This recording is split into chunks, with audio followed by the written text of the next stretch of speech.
Welcome to Sports Geek, the podcast built for sports digital and sports business professionals. And now, here's your host who is always searching for the next big thing in sports innovation, Sean Callanan. Thanks, DJ Joel. Yes, my name is Sean Callanan, and welcome to episode 330 of Sports Geek. This week, I catch up with women in sports tech's Marilou McFarlane. And as DJ Joel said, I am always searching for the next big thing in sports innovation. So I really do thank a big shout out and big thank you to Amir Zanozi, good mate of mine, a guest previously on the podcast on our Sports Geek Amplify Series 1 from Zoom. And he is also a WIST board member, and he is the person that pointed me in the right direction to interview Marilou. So thank you very much, Amir. Looking forward to catching up with you when I'm in the States. You might be listening to this episode on sportsgeekhq.com if you listen to it on a web, but you also probably listen to it on your favourite podcast platform. Mine is Pocket Cast, but it could be Apple, it could be Spotify, could be Google Podcasts. So thank you very much for those who have listened. Thank you very much for those who've left a review previously. If you're a new listener, welcome. I try to be welcoming to every new listener. There is 329 episodes that you can catch up on.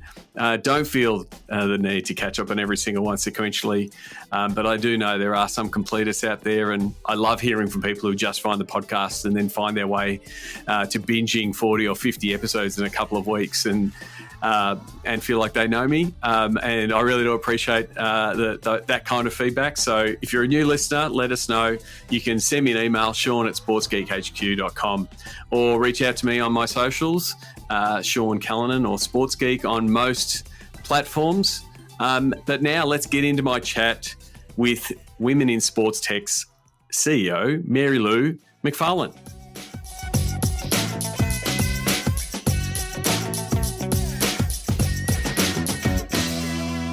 Very happy to welcome Marilou McFarlane. She's the CEO and founder of Women in Sports Tech. Marilou, welcome to the podcast. Hello, Sean. Thanks for having me. Sports Tech Geek to Sports Geek. It's really nice to see you. Yes, definitely. There'll be some geeking out here. So if you're techie and geek inclined, this will be the podcast for you.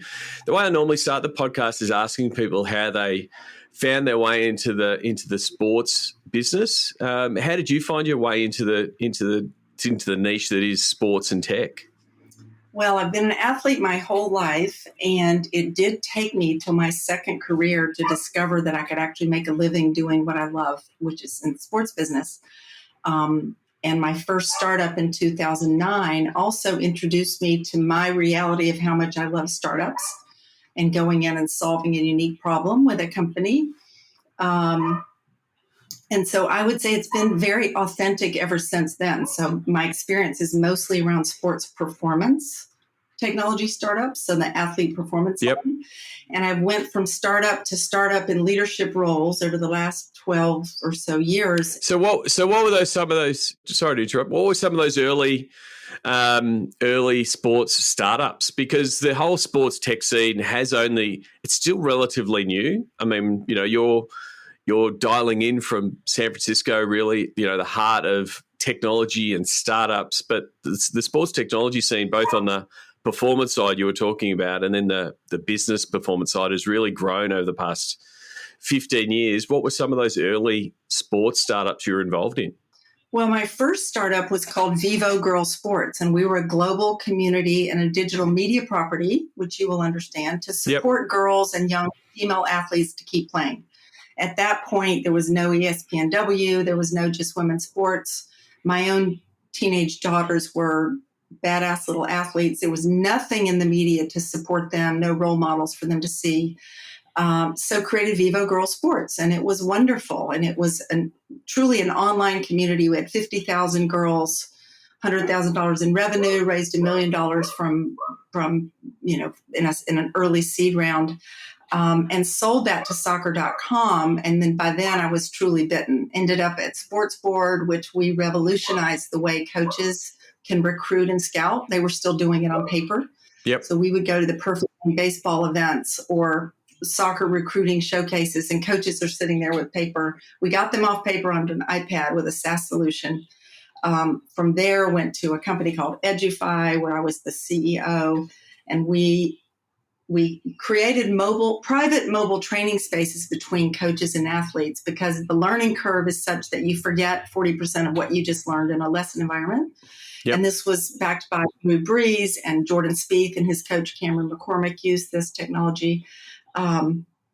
Super exciting. After that, company ended up leading the introduction of a consumer product for Stat Sports, which all the U.S. soccer programs use. Yeah. So there was no consumer version of what we know of now as the team software that is a wearable that measures all kinds of different data that informs performance.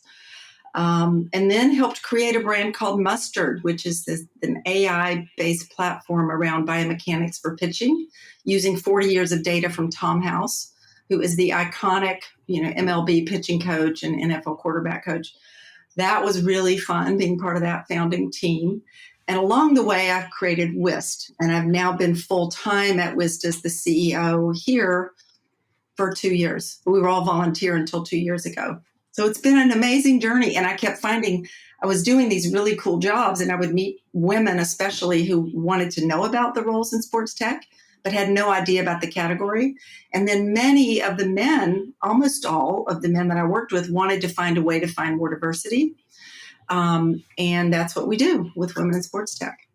So you've given a little bit of the origin story of Women in Sports Tech, but was there a light bulb moment or a dinner that you look back on and go, hey, we really should do this, because everyone was sort of congregating around those conversations, or like either hitting you up on email or reaching out on LinkedIn, asking you for advice because you'd had those different stops at different sports tech companies. So what was the origin story for WIST? Well, it was a series of light bulb moments, if that's possible. So it was like the light just kept getting brighter and brighter and drawing me to it, because I would go to conferences, MIT Sloan Sports, and this was again mid-20-teens, so 2015, yep. 2016, 2017. I love the men that I work with, and that's important. WIST is men and women working together. But I truly it did not make sense to me, as diverse as sports is, that I was one of the few women in the room, because I, again, knew the opportunities were there. I knew sports tech was exploding. And I would, again, go to conferences, investor meetings, almost everything I was doing, I was the only woman in the room, much less the only woman over 40, much less the only mom. Yep. But that was seen as an advantage. Like, my lived experiences brought great ideas and innovative ideas that maybe the homogenous group of men hadn't thought of, and they really embraced it. So it's been really authentic to have early support from IBM Sports, early days, Gatorade. I went to CES after I had founded WIST. Well, back up a second. In the fall of 2017, I floated the idea to my friends at Sport Techie, which is now a significant operation owned by Sport Business Journal. But they were like, well, this is fantastic. Yeah, we'd love to help you promote this. So it's kind of a classic founder story where I had the need to do it, and I felt I was almost uniquely qualified to do it because I had been in the industry long enough and I had great relationships. And by virtue of my daughters, I had many who were out college and professional athletes. I had many people in my network who were excited to learn about this as a possible career path. Terrific. And I guess the other thing, I guess with the rise of what you've developed with WIST, it has been the continued growth of women's sports overall, in seeing more people attending, more fans turning up. Participation is through the roof. I've been lucky enough to talk to people like Jess Smith at Angel City and their tremendous success story. Down here, we're going to have the women's World Cup football. We just had the basketball, which was a terrific success. Is this sort of some of the stuff you're like, I was sort of, you were cheering from the sideline saying, we knew this was coming, and it's sort of like the rest of the world. And again, up to a certain degree, my gender is catching up with women's sports is a thing. and women's voices need to be a part of women's sports. Like, how much of that has been both joyful and a bit of "I told you so"? Both, all of the above. So very, very joyful, very much knew that it was coming. Title IX in our country really afforded it, and it just took time for women to feel confident, that media was going to cover it. And now we know through companies like Amir Zenozi at Zoom, how female athletes in terms of sponsor ROI value is extraordinary. The journey also for me has been seeing the first two versions of what is now the NWSL collapse. It was devastating both times. But now to get to see where the NWSL is, for example, and get to meet Jess Berman, who is the most dynamic, awesome, timely leader for that organization. It's extraordinary. But I would say, to your point, joyful, I told you so, but also even more painful than I would have thought. The things that came out, that coaches' behavior with NWSL was literally unfathomable to me. So I'm not naive at this point, but you just have to wonder, the coaches and that type of culture, what are they thinking? I mean, do they not have mothers and wives and daughters and sisters? And on what universe would any man think that that's okay? So there's been some shock in it still for me. Yep. But also joy that it's out. And most of the men that I know in this industry are also, horrified by that. So it's just a matter of bringing it out, having a leader like Jess who can change the culture kind of from the inside out. You talk about building inclusive cultures and making cultures, from a sports tech and a sports organization inclusive. How does WIST help, businesses or people understand that and see the benefits of it too? It's not just a box ticking exercise of, these are what we have to do now because the world is saying this is what we need to do. Like, what are the truly, like, why you should do it, and sort of what are the really concrete benefits of it?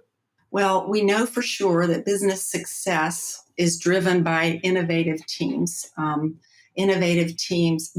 Diverse teams, gender and racially diverse teams are 25 to 40% higher in terms of the revenue, beating revenue projections and having a more successful business. We do things at WISP very specifically and very tangibly. This is a lot more than just walking the walk. And I knew that we needed to have programs that provided tangible value. So we addressed two main challenges: the pipeline, bring more women in at all ages, starting at the high school level in sports and STEM, all the way to opportunities throughout. But then also the culture. So once there is diversity, or there's some representation of diversity on a team, how do the leaders maintain an inclusive culture, recognize their own biases?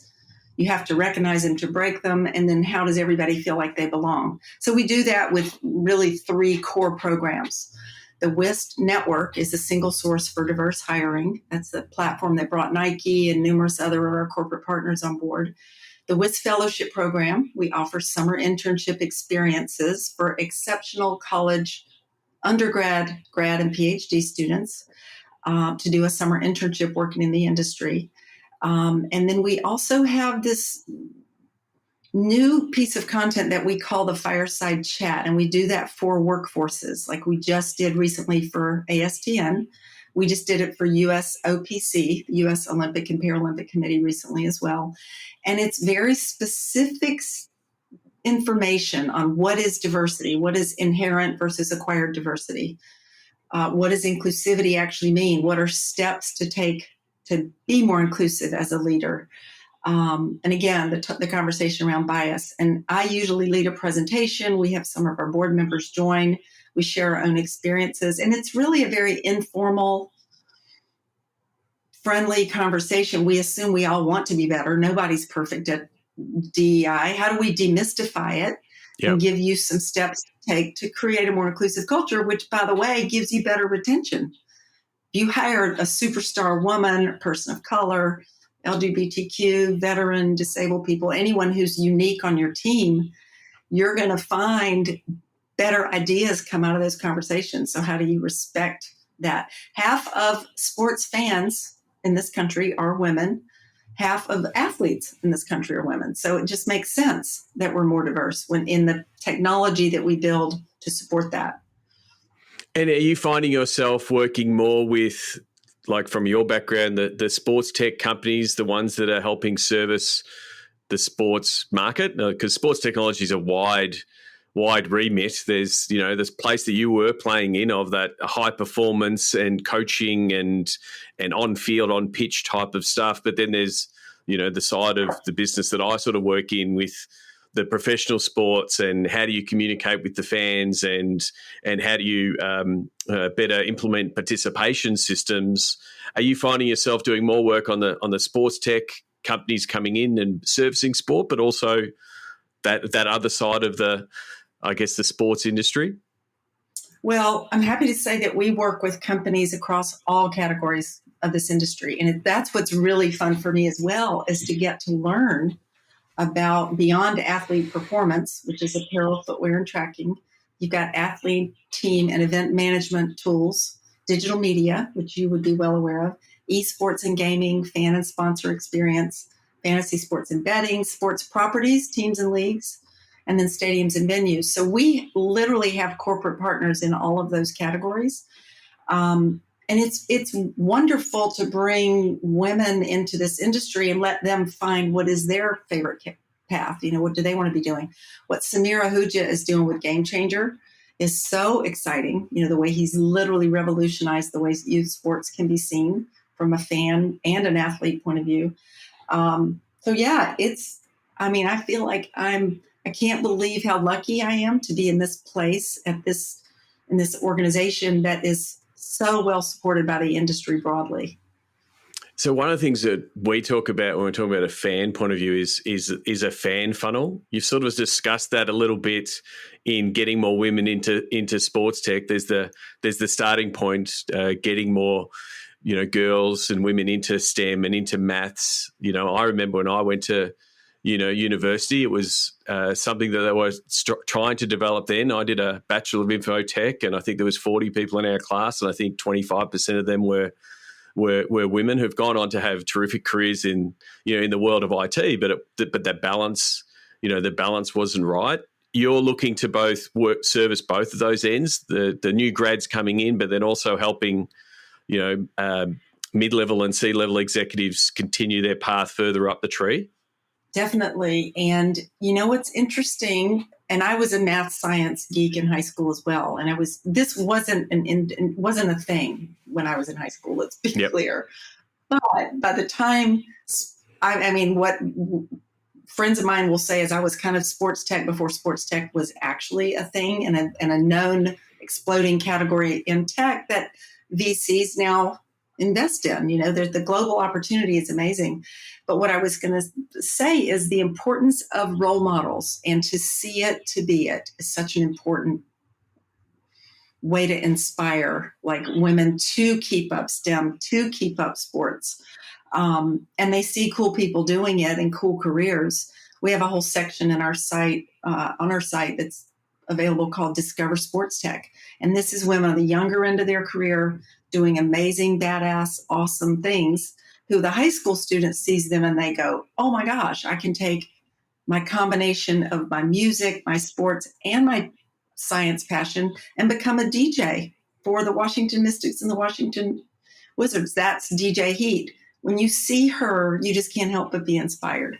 And we're distributing that to high school students and college students because it can just take one role model, which you and I probably both know. You can point to people who just were pivotal in your life and showed you a path that maybe you weren't aware of. And so what are some examples of businesses, across sports tech that are getting it, that just realize the importance of diversity, seeing the benefits, and seeing, those changes implement, like you said before, in revenue uplift or retention of employees? What are some of the examples that you're seeing? Well, it's going to be hard to give you a very short list because it's a long list at this point, which I'm thrilled about. But the Comcast, NBCU Sports Tech Group, Jenna Karath leads that accelerator group inside Comcast. They've absolutely embraced the work we do, years ago, and look forward to their WIS Fellows every summer. Game Changer, which I mentioned IBM Sports, FIVO out of New York, which has transformed the way that you can buy tickets and attend sports events. Stats Perform, Catapult. In the cycling industry, which is not known for diversity, we're thrilled to have SRAM and Hammerhead on board. Titleist, major golf brand. They said, if I might, they get 10 times the ROI from their donation to WIST because of the quality of the talent that we attract. So the NBA, I can't believe I didn't mention sooner. I mean, they've been a very important partner of ours from early days. NBA, Nike, Hoka is a big one. PointsBet in the sports betting industry had a commitment to the programs we offer at WIST. So we're interesting because our partners integrate into our programming. It's not like they just write a check and nothing happens. Like they invest in their own DE&I initiatives and get tangible results back through the quality of talent that they have.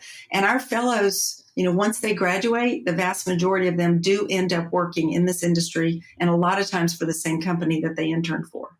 And tell me a little bit about the WIS community, because it doesn't, it must be a key thing that drives you, gets you jumping out of bed every morning, knowing that you've got, this community behind you driving towards those same goals. How does the community interact? Because again, you've got all these talented people across different roles, different organizations, different stages of their careers.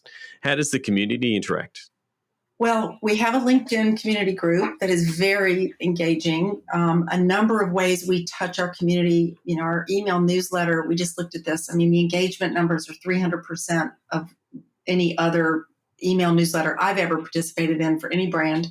But I would say, because of the intention from the beginning that WIST is multi-generational, multi-discipline, race, we are diverse in ourselves. And I think it's the startup person in me too. I learn as much from the young people in our community as I might teach them. And I think that's significant. I am not one to get bogged down with a lot of bureaucracy, which you might tell is the more you get to know me, like in just layers of organizations and who can talk with who. And I think an informal approach to this, where we all feel like we're on the same team, we all bring different experiences to the table, and it's been so collaborative and so just well received from the beginning. For me, the men and the women that are in this organization, it's such a warm, open, big tent. I'll just say, if you're in and you want to be better at this, we've got you. We can connect you with people who you might want to hire. We can connect you with mentors. But again, we learn as much from people in different disciplines at different levels as we can teach them as more senior leaders in the industry. Definitely, you sort of touched on it there. I wanted to ask you, what makes a good mentor? Because you've got a lot of people in your community that are breaking new ground and breaking new areas, but then also want to give back and help others, reach the same spot or reach where they want to reach. What to you makes a good mentor? Well, that's such a great question. I'm happy that you asked me, because I do think as a good mentor, you're there to be a gardener, not a carpenter. Do you know the difference in those? I think I haven't heard that before, but I'd love to learn more. It's been used around parenting, right? But we want you to mentor. The gardening concept is, I want you to be all that you can be, as opposed to a carpenter means I'm building this to be X, Y, and Z the way I want it to be. And a good mentor will nurture you towards whatever it is that you want to aspire to. And I think on any given day, when we coach our own mentors, and we have our fellows all have one-to-one carefully paired mentors, is you show up with the 3 C's in mind. You're either a coach or a cheerleader or a counselor, depending on what the person needs in that moment in time. And you take the lead from your mentee as to how you can be the most helpful. A huge thing we do at WIST as mentors is open doors. who is it that you'd like to meet? And we don't necessarily make the introduction, but we would encourage you, oh, you're interested in digital media, you'd like to meet Sean.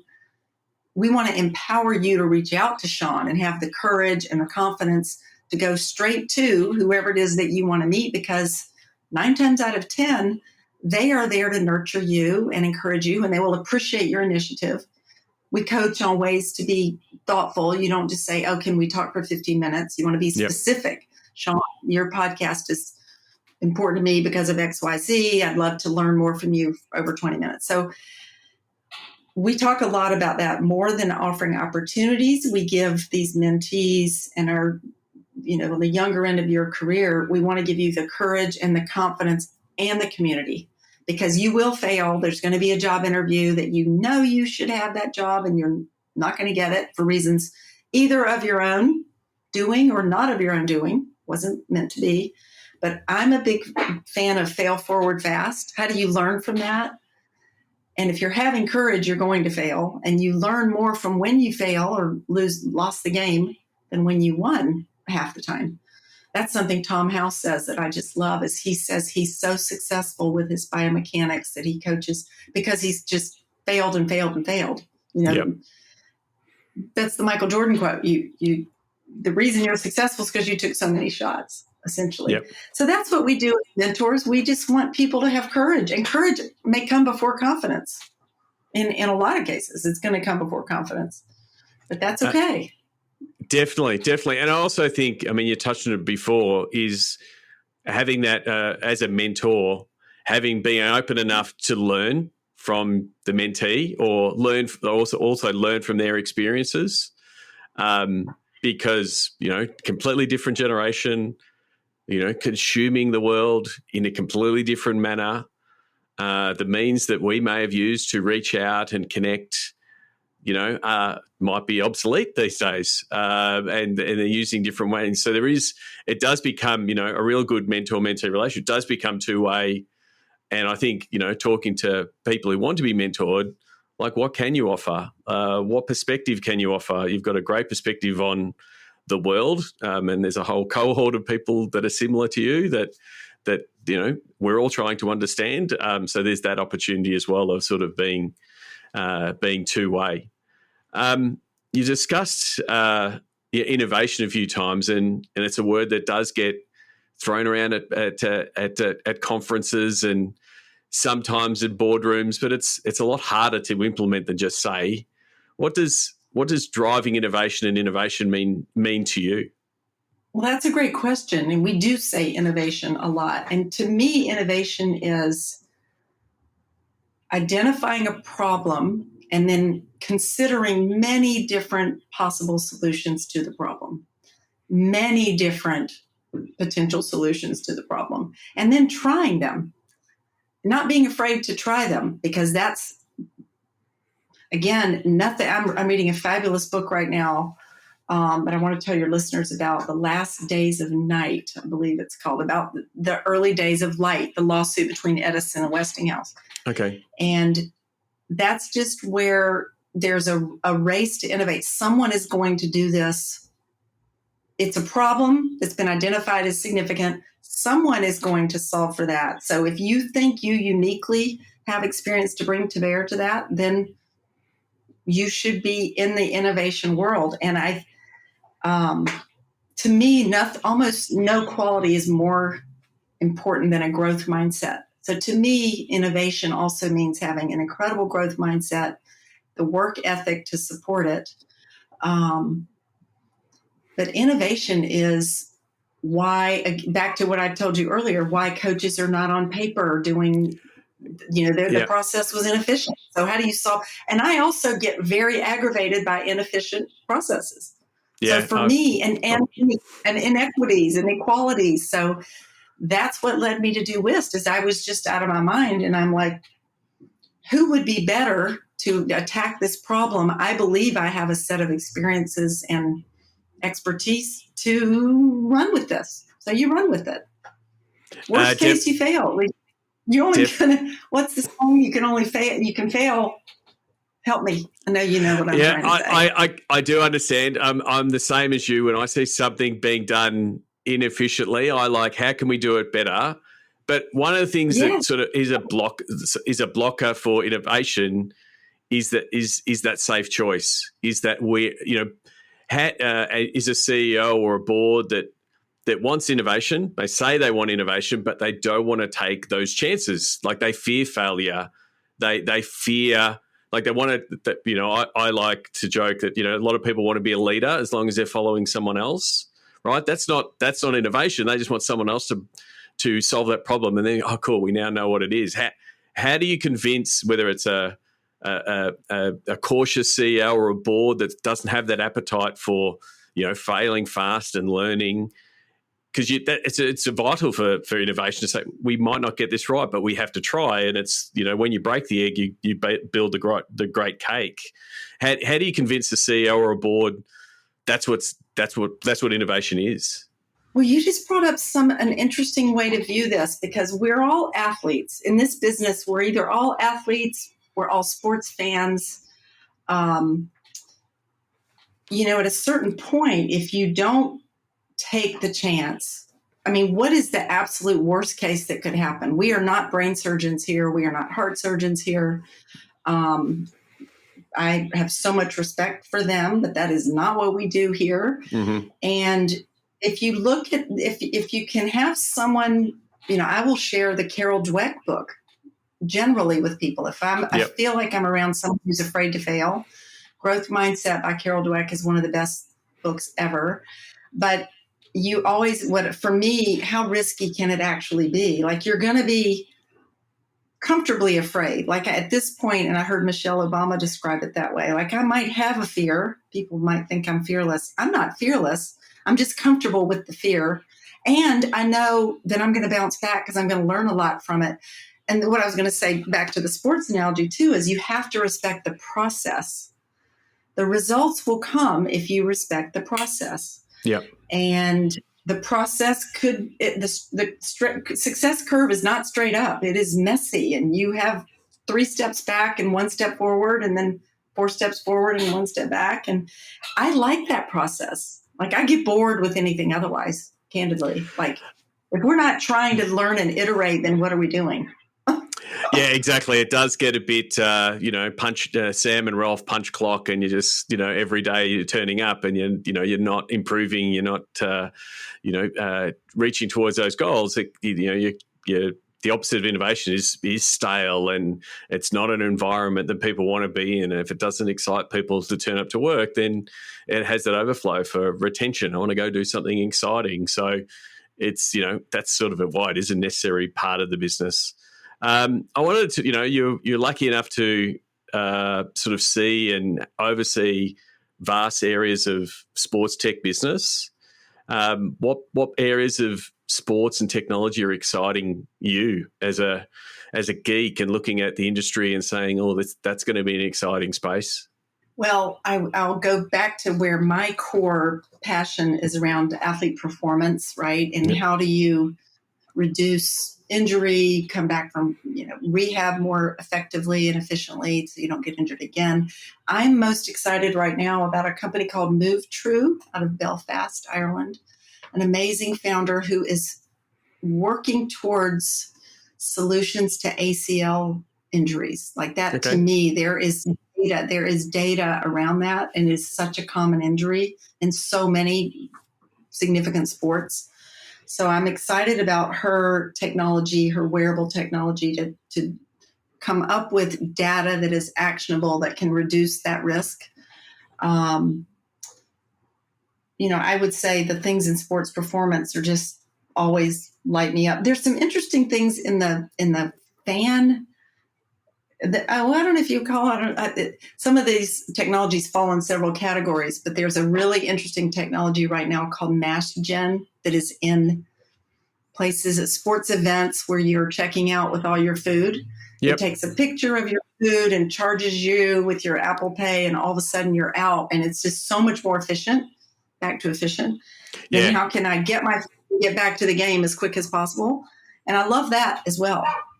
Yeah, there's a lot of that just walk out Amazon type technology that's being implemented in concession stands It raises some issues around, what that customer experience workflow looks like, and then you'll get the people worried about the privacy concerns. But if they're happy to walk into an Amazon and walk out without pulling their phone out or pulling their wallet out, it shouldn't make any difference. How can it make the experience better? One of the hottest topics at the moment in the technology world is the advances in AI, and some of those both opportunities and potentially some of the threats. Do you have an opinion on the growing space that is AI, and whether it be the doomsayers it's going to take everyone's jobs, or the more upside version of provide efficiencies across different roles? Well, I'd like to say that I'm super excited and very, very positive about the AI applications that I've seen in sports tech. Yeah. Now, beyond that, it is a very scary, dark world where there are people who are nefarious and cannot be trusted, who I can't speak to, frankly. Yep. And in my role, what I love is, I've mentioned mustard, but the fact that AI can be used for biomechanic improvements from data from athletes for 40 years, who's private. The data is private. It just happens to be data from the best who ever play the game. Yep. The things that Watson and IBM Sports are doing around making tennis viewing more interesting are significant. It's interesting, too, that some of the very people who created AI are now calling for a moratorium on it all for 6 months, right? Because there's the scary thing for us in our country, Sean, and it'd be interesting to see what you say about Australia, is our government, our actual leaders are not tech savvy. They are the opposite of tech geeks. Yeah. But there needs to be legislation to control what's happening. And I'm not sure the infrastructure is in place for that to happen. So that's the concern. Yeah, I mean, you're at the heart of tech innovation there. The laws and the governments are always behind the technology. It's quite strange that there's a lot of people raising fears and issues now when we all know some of the transgressions that Mr. Zuckerberg and has had with Facebook data and those kind of things. So it's quite strange that now is the time that they're raising it. For mine, I mean, I understand the downside and I guess the dark web version of issues that are around. But I see the technology, and I like seeing the bigger players, Google and Microsoft being involved, and how it will be integrated into tools. Will it just be a new version of Clippy? If those people remember Clippy, when you open up Word and it would ask you how you would write your letter, but how it can become an efficiency. Like previously, you would type a letter on a typewriter, then it came a word processor. So will it just make a lot of those things simpler? And then, how can we use those models to better interact with those models, whether it be, the statistics of a youth football team analysed, and, a bot or a chat that you can quiz and say what formation works best for us, and it just comes back. So I think there's a lot of excitement in the space of using the tech in a great manner, and then there's a lot of opportunity in all the new tools, whether they be, content development like the image generators. I'm seeing a lot of folk diving in, getting really deep into the tech and understanding how to use it, and using it like a paintbrush, like an artist uses a paintbrush. So again, that's where I think, I'm a geek, you're a geek. We sort of get into the tools, play with the tools. How can we use the tools ourselves? How can they be applied? I think there's going to be a whole new vertical of how does AI apply to the sports tech space to service some of those problems. So it's still but it's just moving so fast. I don't think I've seen a sector and a segment move so fast. And I think it's the speed that is having people trying to hit the pause button. I don't think it can happen. It doesn't matter how many times people will sign a petition. We don't see anyone hit the pause button, because who's the person to hit the pause button is probably the question. I agree. I mean, the train has definitely left the station. And you look at are you familiar with InVenue, Kelly Proct, the founder of InVenue? She created a technology using AI and predictive analytics that she couldn't have foreseen would be used in broadcast to predict what is going to happen on this next, play on the screen, whether you're present or not. So I do think there are going to be lots of unintended consequences and results from it. And I am happy to be an active kind of participant. I'm really interested in learning about it as we go, because it is history being made, like as we speak. So it's interesting to be involved in it. And I think you've got to have, to me, that I do talk to some people that sort of shut down and don't want a part of it and don't want to be involved with it. But you've got to have an open mind to at least be inquisitive and curious about what is available, how you could do it, what you could do. Otherwise, you will be missing opportunities, because there will be opportunities for people, at multiple levels that say, oh, I know how to implement our first project in this space, or I know how to implement something that can benefit our coaches or our fans. And that, back to that can come from anyone in the organizations, because it's so new. And so, whether it's out of hours learning or deep dives into Reddit or Discords to find out how this tech works, there's a real opportunity for someone to say, hey, we don't have someone that's driving this tech and how it can solve something for our business or our fans. It's a real big opportunity for anybody, listening. And, that's why I'm like yourself, talking to different people. How are they using the tech to find out where it might go? Well, and I think to your question about fear, there's a lot of fear about it because it's so unknown. But again, it's because I'm reading it right now, the last days of night, about when light was created. People were scared to death of the light bulb.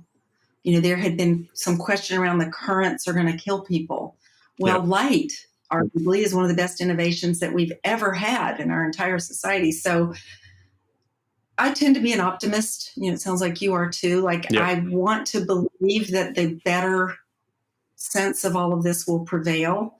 And it's certainly so interesting. The things that it lets us do that are more efficient or more innovative it's super exciting. Again, comfortably afraid, to quote Michelle Obama. That's where I think we all are. We have to be. If we're innovators, we have to embrace that side of it. Definitely. Thank you very, very much, Marilou. I want to finish off with my Sports Geek closing 5. Do you remember the first sports event you ever attended? It would have been a Carolina basketball game. I'm from Chapel Hill, North Carolina. I'm a huge Tar Heel. And my dad produced and was the color man for all the Carolina football and basketball games. So it would have for sure been a Carolina football or basketball game in Chapel Hill, North Carolina. Terrific. Do you have a favorite food or a go-to food when you're at a sports event? Well, I do, because I never eat it anywhere else. And that would be a hot dog with sauerkraut and a giant beer, and also fries, but not garlic fries. Terrific. That's just a little bit too much. Yeah, exactly. Bit too much. Well, you've got to have that guilty pleasure, and it's sort of you're at a ballpark because you've got a hot dog in hand. What's the first app you open in the morning? It would have to be Outlook, because I do check my calendar and I check my email like first thing to see what's happening. And is there anything that I can possibly handle right now and not have it be later in the day? It would be Outlook. Terrific. Who is someone that the podcast listeners should follow, and why should they give them a follow? On their social channels, I would say Samir Ahuja, who is the president of Game Changer, who I've mentioned. I would for sure say Amir Zanozi. He is absolutely amazing. Mel Strong, who is on our board, who is a venture capitalist in health and wellness and sports tech. She is a real inspiration and often will find articles and research that I haven't seen yet. Nancy Hensley, who's the CMO and CPO of Stats Perform. She's amazing. And this is, I would say, on LinkedIn, Twitter. I tend to use Instagram more for personal things and LinkedIn and Twitter for professional things. Terrific. You may have spoiled the last question, but that's fine. What social media platform is your MVP? What is your go-to platform, and potentially what's the best platform for people to connect with Whist? Well, Instagram is my own personal go-to. I realize it's controversial these days, but I love Twitter for professional things. I feel like I make myself go into LinkedIn. But I would say for people to connect with women in sports tech and Whist, it would definitely be LinkedIn. Yep. Twitter, or Instagram, whatever is your pleasure. We have all of those. We even have a TikTok channel now that is really fun and going well. And one of our Whist fellows found us from our TikTok channel. Oh, that's terrific. I mean, again, and you would expect more and more to come on board, via that channel, especially if you're, reaching, people from high school and college, because that's their primary channel, primary platform. You talked before about mentoring people and how to best connect with folks they want to connect with. What is the best way for people to connect with you? I would say through LinkedIn and through our LinkedIn community group, which is, you have to ask to be in it. But once you're in it, then you can message anyone inside it without necessarily being connected to them. So our LinkedIn community group is amazing. We launched it recently, and it's gone over 1,000 members. So I will link to both your socials and the Whist socials, Women Sports Tech on Twitter and the like, but you can check it out. womeninsportstech.org is the website. Marilou, thank you very much for coming to the podcast. Really enjoyed the chat. Hopefully we will run into each other in real life at a conference or when we're in the same part of the world. I hope so. Thank you so much, Sean. Nice to meet you, and thanks for the time. Why not book a Pick My Brain session with Sean Callanan? Go to sportsgeekhq.com/pickmybrain.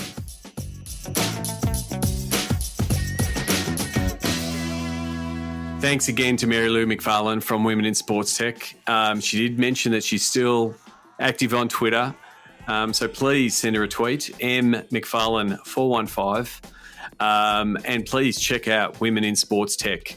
We'll have the links in the show notes, sportsgeekhq.com/330. So please, reach out to Marilou via LinkedIn. Tell her that you listen to the podcast. It is the best way for you to connect with any of my guests, giving them that context that you listen to the podcast, and even better if you tell them, something that you learned.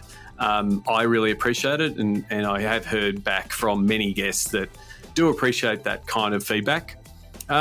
Just want to wrap this one up and sort of on the same themes of Marilou, I should say, talking about mentoring and helping others, which I think the Women in Sports Tech group do a terrific job.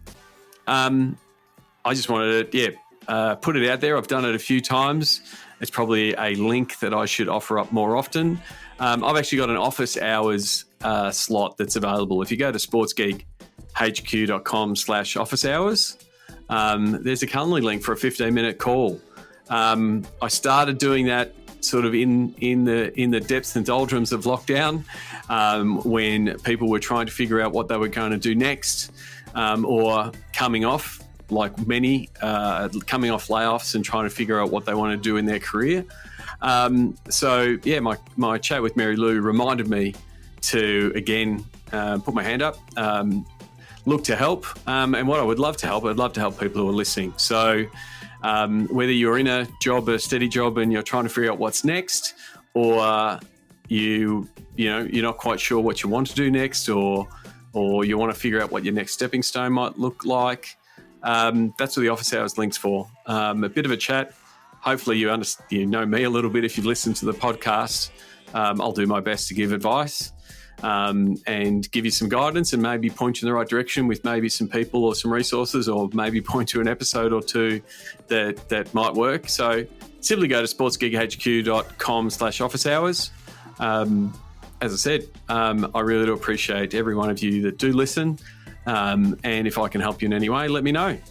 Hopefully I will see some of you, more than some of you, a lot of you at at Seat in Salt Lake City in July 14 and 15 in Utah, Salt Lake City. Looking forward to checking out Salt Lake City. I've never been there before. You can check out and learn more about that. Listen to my chat with Josh Barney on the podcast just a few weeks ago, sportsgeekhq.com/325. And yeah, if you've listened to the podcast over the years, you'll know that a lot of my guests, a lot of my talented guests, smart people, have come from people that I've met at Seat. So I'm looking forward to meeting up with some of them again, and also looking forward to welcoming new people to the Seat community. So if you go to sportsgeekhq.com/Seat, it'll send you to the Seat website. If you've got any questions about Seat, happy to take them on privately via the DMs or emails, and happy to connect you with Josh Barney, the CEO of Seat, at any time. So that's it for this episode. I really do appreciate Marilou giving me the time. Until next episode, my name is Sean Callanan, and you've been listening to Sports Geek. Don't miss out on the latest news and updates from the sports industry. Sign up for the Sports Geek News email newsletter today and stay informed on the latest trends, insights, and analysis from the world of sports. Sign up at sportsgeekhq.com. Want to help drive more revenue from your digital efforts?